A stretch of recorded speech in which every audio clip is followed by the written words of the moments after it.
जय माता की। जय भोले। जय भोले। जय माता। जैसा कि आप लोगों को इधर शिवलिंग स्वरूपी महाआसन के विषय में ज्ञान प्रदान कर रहा था, यानी कि जो ज्ञान मुझे माता पिता से प्राप्त हुआ वह ज्ञान का विकेंद्रीकरण करके कि सब जन जन के हित के लिए उसको आप लोगों तक पहुंचा रहा हूं, ताकि परमपिता के उस कार्य को मैं भी कुछ हद तक सहयोग कर सकूं कि इस संसार में सुख और शांति फैल सके। और यह भी आप सब जानते ही हैं कि इस समय दीपावली भी नज़दीक ही है, और मैं दीपावली और दोनों नौ दुर्गा में पूजा की विधि बतलाता हूँ। इस दीपावली में मैंने भी सोचा कुछ ऐसा पूजन या जप विधि बताएं जिसमें व्यक्ति कुछ मेहनत करे, कुछ अपनी ऊर्जा को खपाए, तब वह कुछ प्राप्त करता है तो इसको एक परम सुख की प्राप्ति होती है। और आप देखते ही हैं कि हम लोग जब कहीं से कमाई करके मेहनत करके कमा के लाते हैं धन, और धन की जब प्राप्ति होती है तो कितनी खुशी प्राप्त होती है। ऐसा लगता है कि मेहनत का सही फल मिला, और जब फल कम मिलता है तब दुख भी होता है कि इतनी मेहनत की लेकिन वह फल हमें नहीं प्राप्त होगा। और उसी फल की प्राप्ति के लिए हम सभी लोग अपने इष्ट की तरफ निहारने लगते हैं, मगर हम अपने इष्ट को निहार के ही तो नहीं सब कुछ प्राप्त कर लेंगे। उसके लिए हमें कर्म भी करना पड़ेगा, जिसको सभी कहते हैं कि यह संसार कर्म प्रधान है। तो बिना कर्म किए हुए हम इस संसार में कुछ भी नहीं प्राप्त कर सकते। और यह भी मैं कहता ही हूँ कि हर व्यक्ति इस संसार में अपनी सेवा देता है, और उस सेवा के बदले ही वह उसका मूल्य प्राप्त करता है। यानी मेरा वह कथन कि एक हाथ दे एक हाथ ले, एक व्यक्ति सेवा देता है और एक व्यक्ति उसका मूल्य चुकाता है। यही आदान प्रदान इस संसार का नियम है। उसी तरह से जब हम शिवलिंग स्वरूपी जप में जब आगे बढ़ते हैं तो हमें भी प्रभु की वह सेवा प्राप्त करनी होती है। सबसे पहले तो हमें उस माध्यम की सेवा लेनी होती है जिसके माध्यम से हम उस मार्ग पे अग्रसर हैं। मतलब बिना किसी की सेवा या साथ प्राप्त किए मैं उस मार्ग पे नहीं चल सकता। अब वह गुरु हो या पिता हो या माता हो या बहन हो या भाई हो, कहीं से भी हमें शिक्षा प्राप्त हो सकती है, लेकिन चुनाव हमारा होता है कि वह हमारे लिए उचित है या नहीं है। और मैंने इसे भी कहा है कि जब भी हम बढ़ेंगे हमारे सामने दो मार्ग आएंगे, लेकिन चुनाव हमें स्वयं करना पड़ता है। इसलिए हम चुनाव भी करें तो बहुत शांतिपूर्वक और बहुत सोच समझ के करें। कोई भी चीज का निष्कर्ष अति शीघ्रता में मत निकालें। और मैं इस विषय में कि मैंने माता जी को जो पिछले वीडियो में इस मंच पे प्रस्तुत, मतलब उनको फोटो भी आप लोगों की सेवा में प्रस्तुत की है, तो उसका भी सबसे मुख्य कारण कुछ लोग सोचते भी होंगे कि लालच के वश या किसी भी कारणवश सोचते होंगे, लेकिन जितने बच्चे यहाँ से जुड़े हुए हैं उन सभी को शुरू से ही यह है कि वे जब भी ध्यान में बढ़ते हैं तो माता पिता को याद करके ही बढ़ते हैं, क्योंकि जब तक हम माता पिता की सेवा लेके, जैसे कहता हूँ कि गुरु या माता पिता, सेवा उनकी लेके जब वे सेवा देते हैं तभी हम उस मार्ग पे अग्रसर हो पाते हैं। और चूंकि हम आदर्श मार्ग में चल रहे हैं तो हमें वह सेवा भी आदर्श रूप में प्राप्त होनी चाहिए। दृश्य रूप में वह सेवा नहीं मिल सकती है। अब हम कि इस दीपावली में हम पूजन कैसे करें, कौन सी विधि क्या है जो हम इस दीपावली में करके और सफलता की एक सीढ़ी ऊपर चढ़ें। तो उसके लिए मैंने जैसे कि पहले भी कहा था अपने पिछले वीडियो में कि हमें पहले ऊपर चढ़ के जानना पड़ता है कि मेरा आरंभ क्या है। इसके पश्चात फिर वापस नीचे आना पड़ता है और नीचे आके इस दुनिया के चक्र को पूरा करना पड़ता है। उसी तरह से जो मैंने यह शिवलिंग स्वरूपी आसन की खोज की और इसकी गहराइयों को समझा, तो इसमें भी वही चीज़ लागू होती है कि पहले हम ऊपर चढ़ें और फिर बाद में नीचे उतरें। और ऊपर चढ़ने का मार्ग तो मैंने आपको पिछले वीडियो में बताया ही है कि हम बैठ के ओम शिव शक्ति नमः का जप करते हुए अपनी ऊर्जा को ऊपर की तरफ प्रेषित करें। सिर्फ कुंडलनी मार्ग से नहीं, और भी जो मार्ग हैं उन मार्गों का भी प्रयोग हम अपनी ऊर्जा को, लेकिन एक मार्ग से अपनी संपूर्ण ऊर्जा को नहीं प्रेषित कर पाएंगे। इसलिए हम दोनों पैरों के मार्ग, हाथों के मार्ग, सभी मार्गों का उपयोग करते हैं, तो हम इस शिवलिंग स्वरूपी महाआसन को सही ढंग से उपयोग कर पाते हैं, वरना हम इसको पूर्ण रूप से नहीं कर पाएंगे। तो जैसा कि मैंने बताया ही है कि हम अपने पैरों को इस तरह से जोड़ लें। अब इसमें कि हमारे पैरों की दूरी क्या होनी चाहिए, क्योंकि कुछ लोग सोचेंगे कि हम और पास कर लें हमें और आराम मिलेगा, कुछ लोग कि और दूर करें हमें बैठने में दिक्कत होगी। लेकिन हमारे शरीर के 7 चक्र हैं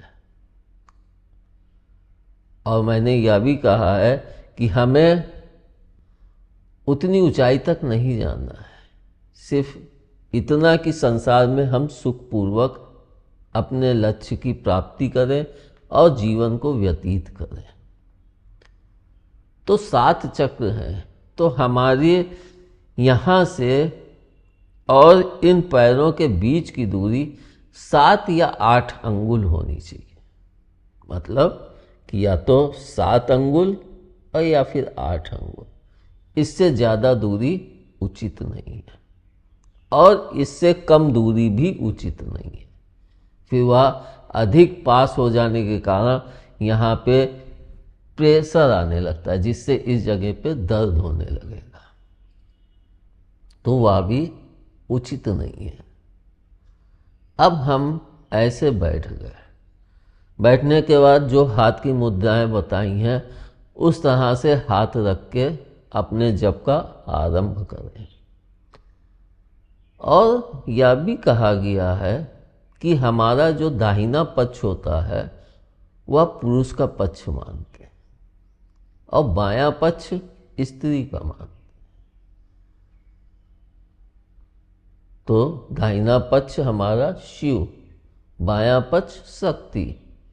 यानी इस संसार में जो भी जीव जन्म लेता है वह शक्ति के साथ ही जन्म लेता है, लेकिन किन शक्तियों का साथ लेके जन्म लेता है, यह वह जब अपनी शक्तियों को आगे चल के अपने जीवन में प्रयोग करता है तब उन्हीं शक्तियों का उदय होता है। मतलब वह शक्ति तो तीनों ही साथ लेके चलता है, मगर किसी एक शक्ति को प्रधान मान के वह उस शक्ति के अनुसार उस मार्ग पे आगे बढ़ता है। तो हम इस आसन पे ऐसे बैठ गए। बैठने के पश्चात हमने जैसे कि कहा है कि अपने नेत्रों को बंद करके हम अंदर की तरफ अपने आधार चक्र के पास में शिवलिंग पे ध्यान दें। यानी हम ऐसे बैठ गए और अपने ध्यान को ओम शिव शक्ति नमः जपते हुए अपने ध्यान को इस जगह पे अंदर की तरफ से केंद्रित करें। शुरू में तो कुछ लोगों का ध्यान नहीं लग पाएगा, क्योंकि अंदर देखने की आदत नहीं है। लेकिन हम अगर निरंतर प्रयास करेंगे तो धीरे धीरे हमारा ध्यान उस जगह पे लगने लगेगा। लेकिन हमें ज़्यादा देर अपने ध्यान को उस जगह पे स्थिर नहीं रखना है। यानी हमको एक जगह पे ज़्यादा देर तक स्थिर नहीं रखना है।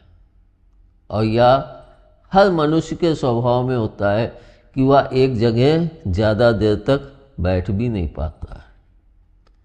लेकिन जब वह एक जगह पे 1 घंटे या उससे ज़्यादा समय बैठ के व्यतीत कर लेता है शांतिपूर्वक, तो वह एक नई ऊंचाइयों को छूने लगता है। क्योंकि हमारे पास शांति और विश्वास दोनों की ही अधिकता होती जाती है। मतलब हमें शांति भी अधिक मिलने लगती है और हमारा विश्वास भी अपने ऊपर अधिक जमने लगता है। और जब यह दोनों ही हमें अधिक मात्रा में प्राप्त होने लगता है तो हमारी एकाग्रता जो है वह भी पूरी तरह से केंद्रित होती है, यानी अपने कार्य के ऊपर। तो हम इस आसन पे बैठ के और ओम शिव शक्ति नमः का जप करते हुए उस अदृश्य मार्ग से यहाँ पे आए, अपनी भ्रकुटी पे।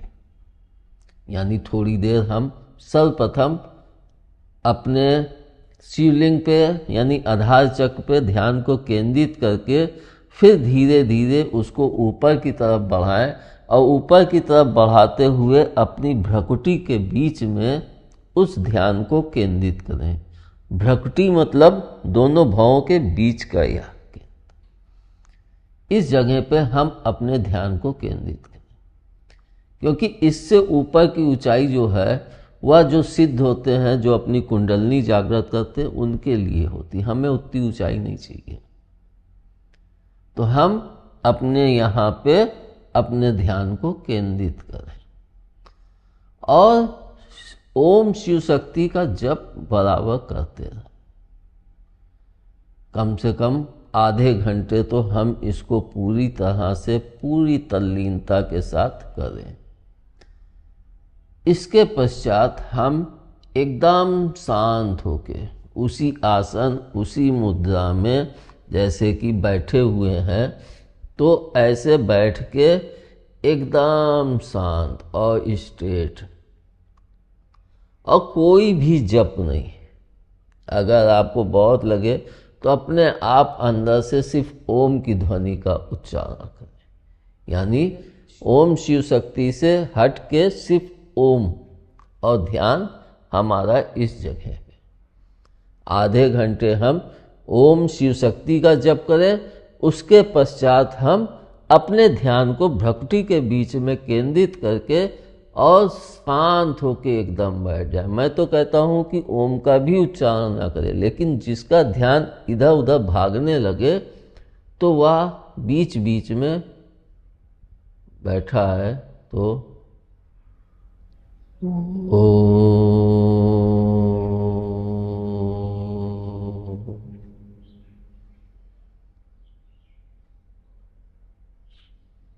यह वाणी बाहर नहीं निकलनी चाहिए, अंदर से उच्चारण।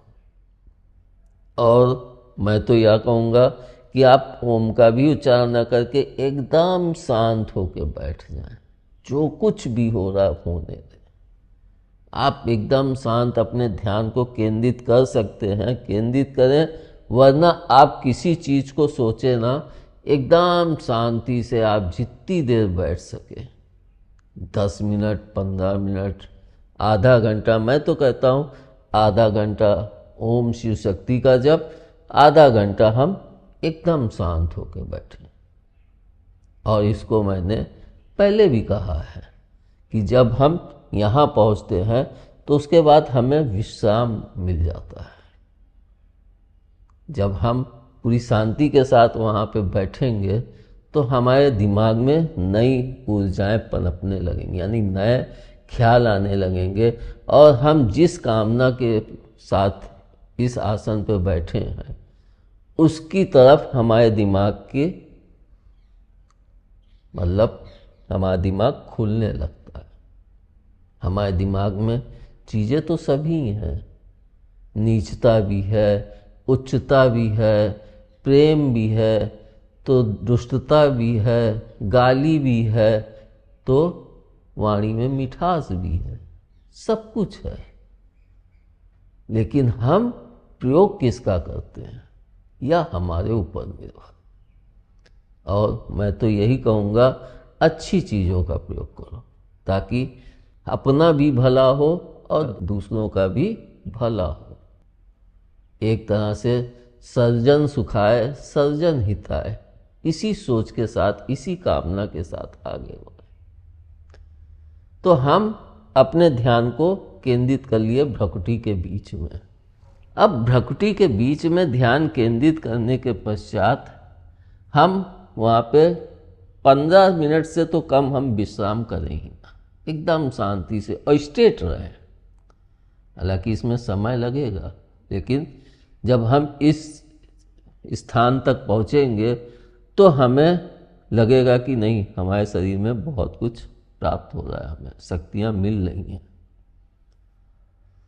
अब इसके बाद मैंने फिर कहा है कि ऊपर चढ़ने के बाद फिर वापस नीचे आना पड़ता है। अब जब हम चढ़े, अपने को जाने, तो अदृश्य के देवता स्वामी कौन है? शिव शक्ति। मतलब शक्ति के बिना तो हम चढ़ ही नहीं सकते हैं, और शिव अदृश्य के देवता हैं, तो उनके सहयोग के बिना हम ओम तक पहुंच नहीं सकते।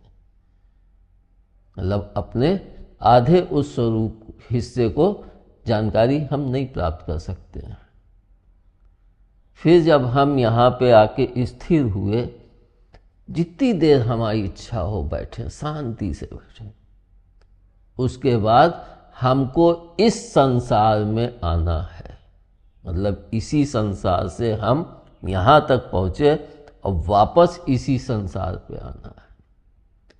लेकिन जब हमें वापस इस संसार में आना है तो हमें चाहिए क्या? या भी इसी को कामना कहते हैं कि हमें चाहिए क्या, हमारी इच्छा क्या है, क्या हम प्राप्त करना चाहते हैं इस संसार। और ये आप सभी जानते हैं, हर प्राणी की 3 ही कामना होती है, इसके अलावा चौथी नहीं होती है। लेकिन हाँ, उन 3 के भाग हो जाते हैं अलग। और वो 3 कामना कौन सी हैं? प्रथम धन शक्ति, दूसरी ज्ञान शक्ति, तीसरी बल शक्ति। आप इन 3 शक्तियों के अलावा चौथी कोई कामना हो तो आप बताएं। मैंने इतने दिन की साधना में चौथी कोई शक्ति की कामना किसी को करते हुए नहीं देखी। अगर हाँ आप कहें कि प्रेम शक्ति, तो प्रेम शक्ति धन शक्ति में ही निहित है, ज्ञान शक्ति में भी निहित है, और बल शक्ति में भी निहित है। अगर बल आपने प्राप्त किया और प्रेम नहीं है तो आप दुष्टता करने लगे। और धन प्राप्त किया और धन प्राप्त करने में आपके अंदर प्रेम नहीं है तो उस धन का आप दुरुपयोग करें। उसी तरह से ज्ञान के भी साथ है। तो हम निश्चय कर लें कि हमें कौन सी शक्ति चाहिए।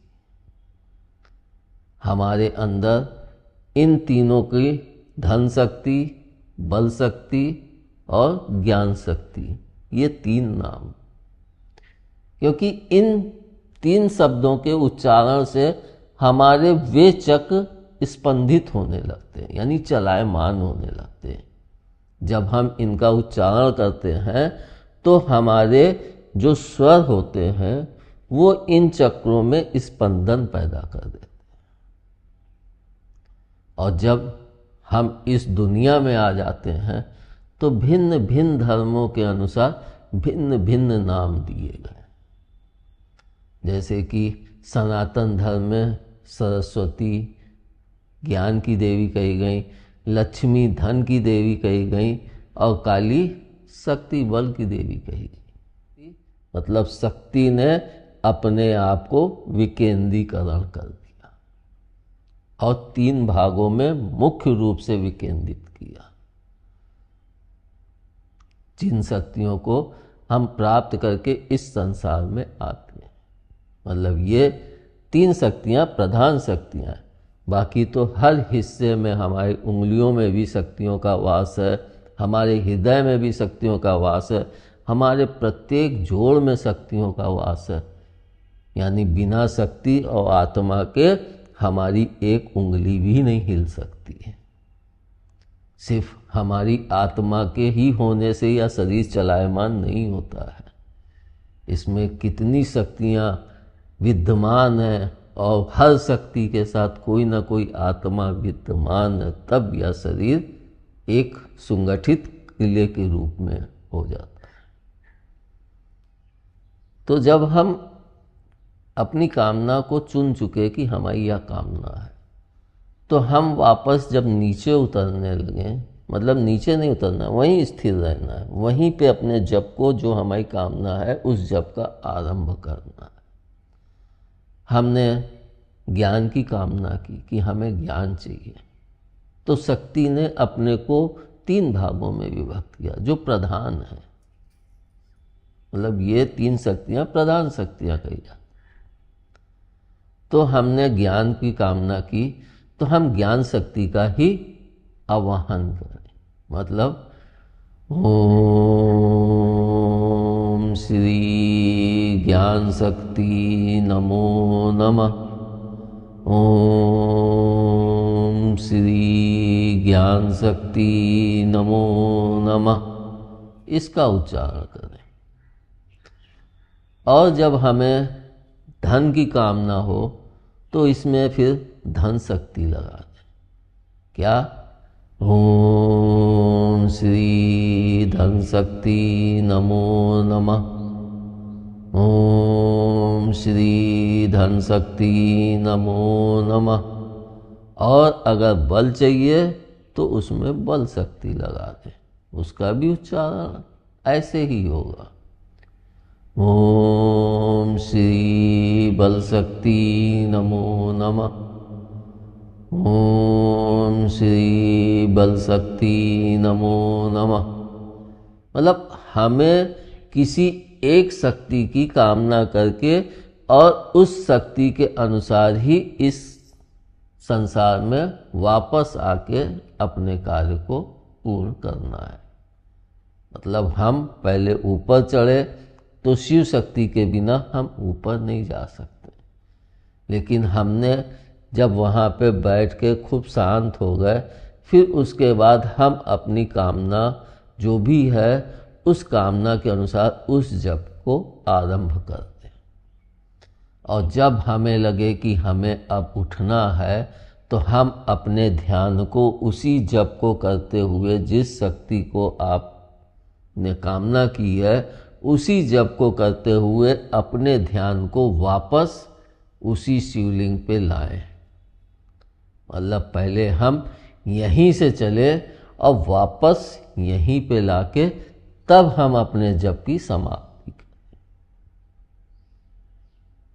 या तो आप जानते ही हैं कि हम जहाँ से उत्पत्ति होती है चीज का विनाश भी वहीं होता है।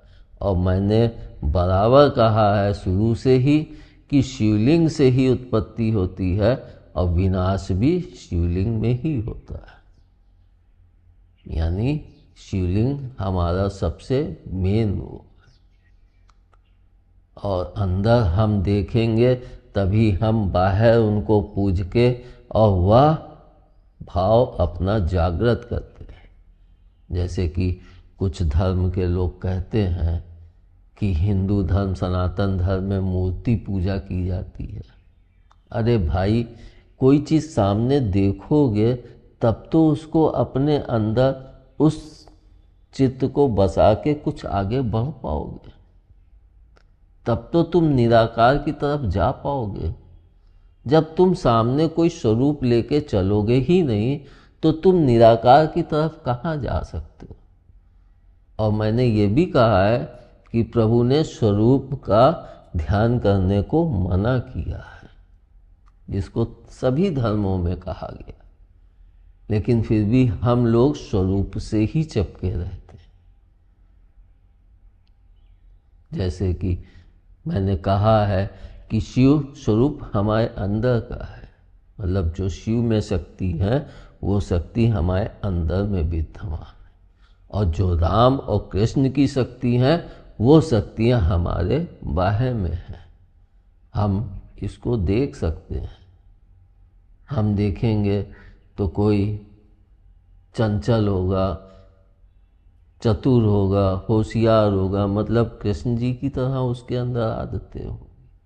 कुछ शांत होंगे, सौम्य होंगे, मतलब जो रामचंद्र जी की आदतें हैं उनको वो अपने अंदर धारण करते हैं। मतलब या तो आप चंचलता, प्रेम और इसके सहारे चल सकते हैं, या फिर आप शांति, दंडता और प्रेम के साथ आगे चल सकते हैं। मार्ग दोनों ही है, राम और कृष्ण। चुनाव हमें करना है। अब हम यह समझ गए कि हमें ऊपर जाके फिर अपनी कामना को किस तरह से करते हुए वापस नीचे आना है। और दीपावली वाले दिन, मतलब इस जप को जो भी बच्चे इस दरबार से जुड़े हुए हैं, मैं सभी को कहता हूँ कि सभी अभी से इस क्रिया का प्रारंभ कर दें, और दीपावली तक अगर वो 1.5 घंटे तक बैठने में सक्षम हो जाए, तब दीपावली के दिन की उनके लिए विशेष पूजा मैं बता रहा हूँ। बाकियों के लिए तो वही पूजा है कि एक दीपक जलाओ और अपने इस जप को करो।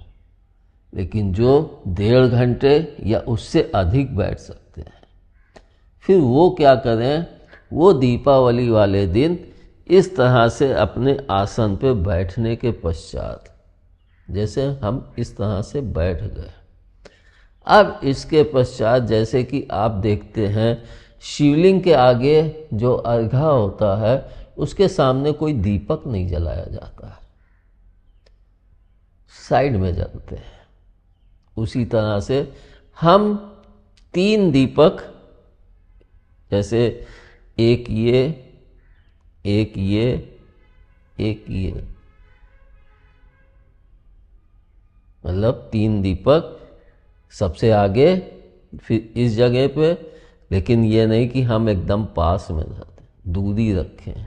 ये हो गया आगे का, इसके बाद ये हो गया पीछे का, आँच भी ना लगे, क्योंकि दीपक जलते जलते कभी कभी छिटकते भी हैं, तो उससे बचाव हो, थोड़ी दूरी पे रखें। और फिर 2 दीपक यहाँ, मतलब ये 3 दीपक हमारे यहाँ से यहाँ, ये 6 दीपक हो गए। इसके पश्चात हमारे ये पीछे के गोलाकार में 21 दीपक लगाए, मतलब एक तरह से हम दीपक का एक शिवलिंग स्वरूपी आकार दे दें, और फिर उस दीपक को प्रज्वलित करके उसके बीच में बैठ के हम इस प्रकार से कि आधा घंटा ओम शिव शक्ति नमः का जप करें, आधा घंटा एकदम शांति से बैठ जाए। और आधा घंटा हम अपनी कामना के अनुसार उस जप को करें। और या तो आप सब जानते ही हैं कि दीपावली शक्ति का ही पूजन होता है और रात्रि में होता है, दिन में नहीं होता। इसलिए यह आसन उस दिन रात में ही करिएगा। जो दिन में भी करते हैं तो दिन में जो करते हैं वो करें, लेकिन इस दीपक को जला के और बैठें रात में ही, तो आपको अत्यधिक लाभ की प्राप्ति हो। यह भी मैंने अपने पुराने वीडियो में बोला है कि दीपावली की रात सबसे बड़ी रात मानी जाती है, यानी अमावस्या की काली रात कही जाती है, तो सबसे बड़ी काली रात दीपावली की ही रात होती है, अमावस्या की। उसके बाद से फिर दिन बढ़ने के लिए अग्रसर हो जाते हैं। तो हम बैठ के दीपक लगा के बैठ के 1.5 घंटे तक इस जप को इस ढंग से करें। और जब आप करके उठेंगे तो आपको बहुत कुछ विशेष अनुभूतियाँ प्राप्त होंगी। स्वयं आपको अपने अंदर लगेगा कि हमने कुछ प्राप्त किया है।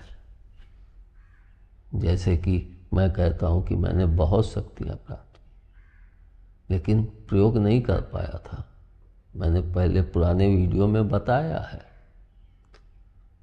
कि मेरे ससुर जी ने, ताऊ ससुर ने पूछा था, तो मैंने कहा कि शक्तियाँ तो इतनी प्राप्त की हैं, लेकिन पता नहीं हम प्रयोग क्या करें और कैसे करें और किसके ऊपर कर दें, क्योंकि हमें प्रयोग करने के लायक कोई चाहिए भी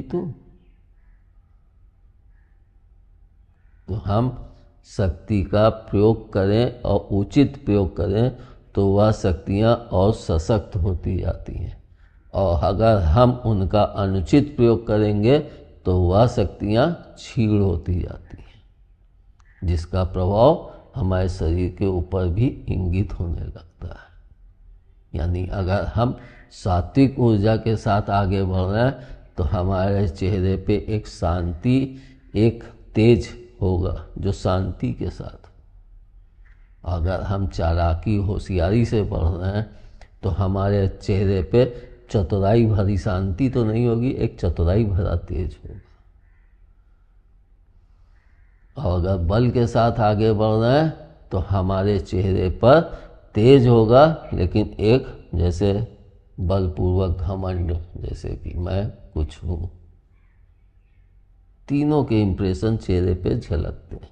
यानी कहें तो हमारे पूरे शरीर का दर्पण ही हमारा चेहरा है।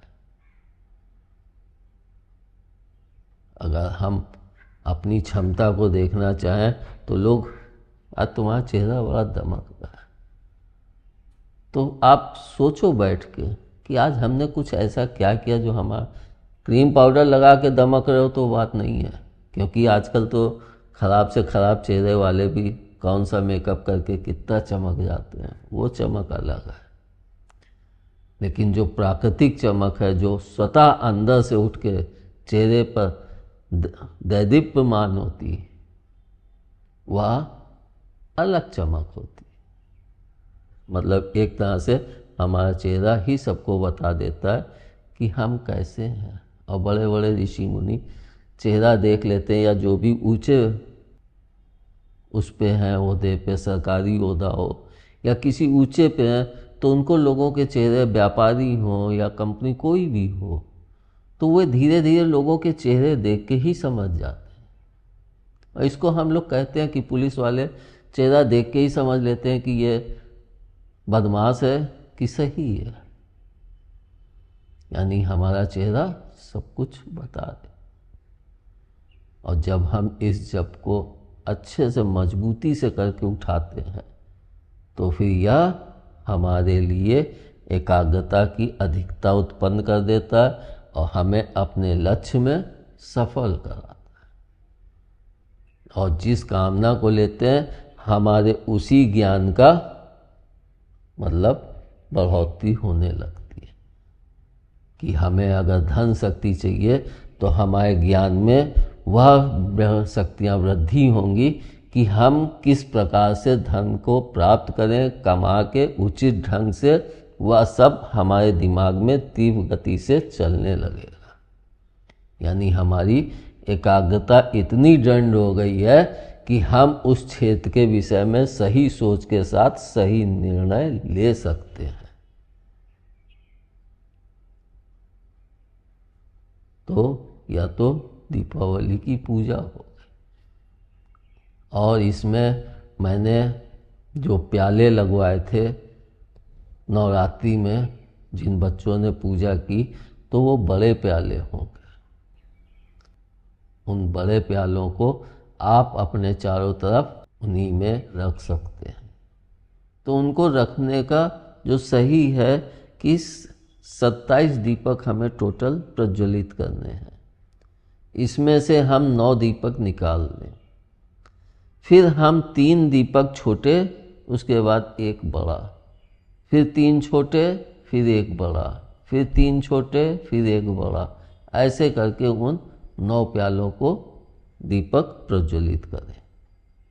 यानी कि 9 तिक 27, तो 27 दीपक में 9 दीपक वो बड़े प्याले होंगे जो हमने नवरात्रि में प्रयोग किए हैं। अगर नहीं है तो सिर्फ दीपक रख सकते हैं, और जो नहीं, कि हमारे पास इतनी जगह नहीं है कि हम रख के बैठ सके, तो वो एक बड़े से प्याले में 101 या 1000 बत्ती आती हैं, जो भी उपलब्ध हो, सिंगल नहीं, छोटी नहीं, लगे कि जैसे ज्वाला जल रही हो, कि हाँ एक लौ तेज हो, तो ऐसा दीपक। और यह तो आप लोग जानते ही हैं, दीपावली में कड़ू तेल के ही दीपक जलाए जाते हैं, लेकिन हम इस संसार की कामना करके लेके चल रहे हैं, तो हमें कड़ू तेल नहीं, देसी घी के दीपक ही, अपने 27 दीपक देसी घी के ही प्रज्वलित करें। उसमें कोई भी अन्य तेल या घी नहीं पड़ेगा। बाकी आप घर में दीपावली में कड़ू तेल के ही दीपक प्रज्वलित करें, लेकिन हमारे घेरे के जितने भी दीपक होंगे वो सब देसी घी के ही होंगे। इसके पश्चात आप उठ के उन दीपक को थोड़ा सा हिला दीजिएगा।